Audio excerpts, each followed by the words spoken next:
Jadi gereja Katolik ini satu di seluruh dunia, misanya sama, namun di beberapa tempat tata caranya sedikit berbeda. Tata caranya ada yang punya ritus yang lain. Ini istilah ya. Ritus itu maksudnya apa? Tata cara. Contoh yang agak berbeda. Katolik wilayah timur misalnya sama seperti kita, maknanya sama seperti kita, romonya sama seperti kita, hanya pakaiannya sedikit lain, salibnya tadi sedikit lain, bahasanya sedikit lain. Itulah kenapa kalau kita pergi ke wilayah yang bagian timur, Eropa Timur misalnya, atau Timur Tengah misalnya, mungkin sedikit agak bingung-bingung. Kalau kita pergi ke Eropa wilayah barat, hampir pasti tidak akan bingung, karena meskipun bahasanya lain, umpamanya kita lagi ikut misa bahasa Itali, susunannya persis sama, tetap masih tahu, oh ini Bapa kami, ini adalah doa syukur agung dan seterusnya. Hanya kalau kita pergi ke wilayah timur, contoh ke Yerusalem saja, kalau pas yang misa contohnya bukan pakai ritus Latin, mungkin sedikit agak bingung-bingung. Tapi kalau pergi ke depan ada tulisan Katolik, dijamin itu sama dengan kita. Pertanyaan kedua, apakah juga sama dengan kita bersatu? Karena mereka juga mengakui Paus sebagai pemimpin gereja. Contohnya pada saat misalnya ada Katolik Timur yang namanya ritus Bizantin. Ritus Bizantin itu ritus dari wilayah negara Turki, ya, wilayah dari situ. Ketika orang Katolik dari wilayah negara Turki itu misa, mereka menggunakan ritus Bizantin, juga menyebut Bapa Suci Paus Leo.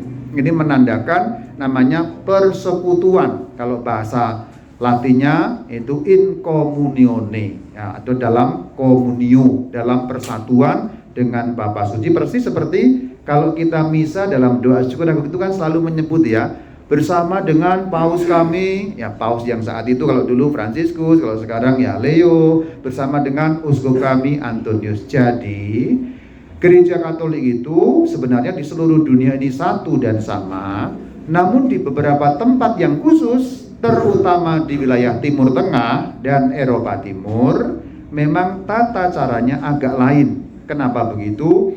Karena sejak zaman para rasul dulu, mereka mengikuti tata cara sesuai dengan adat kebudayaan setempat, yang memang agak berbeda dengan adat kebudayaan orang di wilayah Eropa. Hanya memang kalau Katolik kita di Indonesia ini kan datangnya dari Eropa sebenarnya. Jadi agama Katolik ini agak unik. Asalnya dari Asia, ke Eropa dulu melompat baru memantul ke Asia lagi. Gitu sebenarnya. Agama Katolik itu aslinya tumbuhnya lahirnya di mana? Di Asia, di kota Yerusalem. Kota berikutnya apa? Antakya. Itu semua Asia sebenarnya. Timur Tengah itu masih masuk Asia.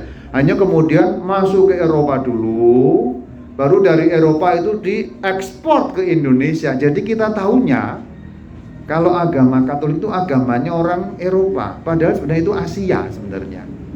Yesus itu orang Asia, karena Yesus orang mana? Orang Yerusalem, orang Galilea, orang Yahudi itu Asia. Paulus itu orang Asia, Petrus orang Asia, semua orang Asia. Bunda Maria orang mana?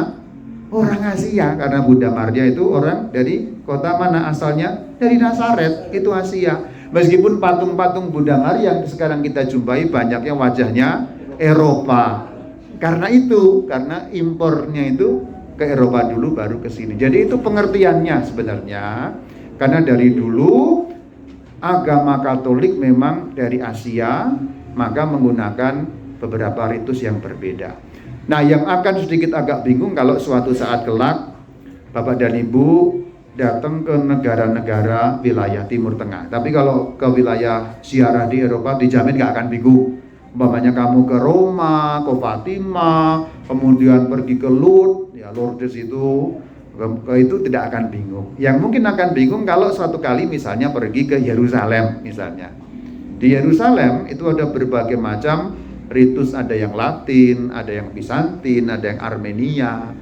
Maka kalau kita pergi ke contohnya, semoga suatu kali pernah sampai sana, di gereja yang disebut sebagai gereja makam suci. Gereja makam suci itu altarnya ada beberapa. Jadi altar di sana, kalau untuk misa Latin di sana, kalau untuk misa Bizantin di sini. Jadi tata caranya agak berbeda-beda, sampai bahkan altarnya pun dibeda-bedakan di satu gereja, tapi altarnya ada beberapa di sekeliling gereja. Itu namanya Gereja Makam Kudus yang ada di Kota Suci Yerusalem. Nah, kalau suatu kali ada pengalaman sampai sana, ya puji Tuhan, sehingga yang saya omongkan ini kemudian oh ini maksudnya gitu, kurang lebih seperti itu. Nah, semoga suatu kali sampai ke Yerusalem. Kalau mau ziarah, kalau suatu kali punya uang untuk ziarah, punya rezeki, amin, Tuhan beri, pertama-tama ziarah dulu ke Tanah Suci Yerusalem. Gak usah ke Roma dulu. Jadi ziarah itu yang pertama kalau baru sekali itu Yerusalem dulu. Yerusalem, Bethlehem, jadi gampangnya ziarah ke Tanah Suci. Kenapa? Karena kalau ke Roma, Yesus nggak pernah sampai kota Roma. Yang Yesus sampai ke sana di mana? Ya di Tanah Suci itu, di Nazaret, di Galilea, di Danau Genesaret itu, kemudian di Yerusalem, di Bethlehem. Nah itu. Nah ini saran saja. Kalau suatu kali ada Tuhan beri rezeki dan punya kesempatan ziarah, carilah pertama-tama untuk ziarah Tanah Suci. Pertama-tama itu akan lebih banyak membangun dan membantu. Apalagi kalau ziarah Tanah Suci betul-betul kita lihat cerita-cerita dalam Injil, sehingga kalau pas dengar Injil itu terus oh ini tempatnya gitu. Umpamanya contoh, kalau mendengar Injil pada saat Minggu malam, cerita ada pada waktu itu mereka dari Betfage ke jalan yang menurun, di dalam kepala saya itu udah kebayang oh tempatnya di situ gitu, karena udah pernah menginjakkan kaki di tempat-tempat itu, sehingga terbayang ini ditangkapnya di mana, disalibkannya di mana, dan seterusnya dan seterusnya. Kalau di kota Roma, cerita-cerita Alkitab itu tidak terjadi di kota Roma, tidak ada. Maka kalau kamu dengar Alkitab di gereja, kalau kamu pernah ke Roma, ya nggak akan ada gimana-gimana. Tapi kalau ke Tanah Suci, kalau sudah pernah ke sana, lalu mendengar cerita Injil itu di Nazaret banyak gitu, atau di pantai Danau Galilea, oh itu danaunya saya pernah pegang airnya, saya pernah pegang batunya, bahkan saya colong batunya 2. Saya nyolong 2 batu dari di Danau Galilea itu, saya bawa pulang ya, saya punya batu dari Danau Galilea. Bahkan pernah makan ikan yang disebut ikan Petrus, karena katanya itu dulu ikan yang ditangkap itu terus disebut ikan Petrus, istilah aja, maksudnya ikan Petrus itu kan Rasul Petrus kan dulu nelayan di situ, ya, nangkapnya ikan itu. Sekarang ada istilahnya ikan Petrus, ikan dari Danau Galilea. Ikannya itu mirip-mirip kayak apa ya? Bukan gurami ya, tapi ada satu lagi ikan itu apa gitu. Nggak penting lah. Tapi intinya tadi kok jadi malah panjang lebar ya, nggak apa-apa ya, untuk menjelaskan keseluruhan tadi itu bahwa kalau ke wilayah timur semua itu juga Katolik, nggak apa-apa. Terima komuni pun boleh karena sama dengan kita, tidak ada perbedaan. Bahkan mereka juga mengakui Paus sebagai pemimpin gereja kita. Catatan terakhir, kalau pengen tahu para pemimpin gereja Katolik yang wilayah timur, simak saja nanti di channel Gereja Katolik Purwakarta yang bagian Kristos Anesti ya. Jadi ketik saja Gereja Katolik Purwakarta, yang pas nyanyi Kristos Anesti yang itu, yaitu kejadiannya kapan? Pada saat misa requiem Paus Fransiskus. Jadi yang nyanyi lagu itu dan keliling di peti itu para uskup dari gereja timur. Pakaiannya kan juga agak lain.